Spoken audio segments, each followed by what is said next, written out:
চলে এসেছি আজকে আবার এই সেই বাগানে 3 দিন পরে চলে এসেছি।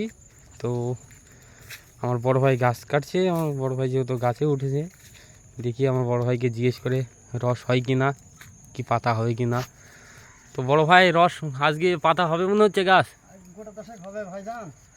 গোটা দশেক না, মনে হচ্ছে যে রস হবে। রস হবে মনে হচ্ছে তো। যাই হোক হলেই ভালো, কারণ যে কষ্ট করা হচ্ছে যেন কষ্ট যেন মজুরি হয়, তাই না?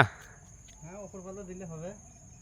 হ্যাঁ, তো একটা গাছে ভাঁড় টাঙিয়েছো এখনো না এইটা প্রথম? গোটা তিনি গাছে টাঙিয়েছে। গোটা তিন এটা হবে না মনে হচ্ছে। এটা হবে না মনে হয়েছে না। ও, তা সামনে এইদিকে মনে হচ্ছে যে টাঙানো আছে একটা, ওইটা দেখে আসি নাকি? দেখে আসুন। তো দেখতে থাকো, সামনে এই গাছটায় ভাঁড় টাঙানো আছে। এই যে একটুখানি রস হয়েছে।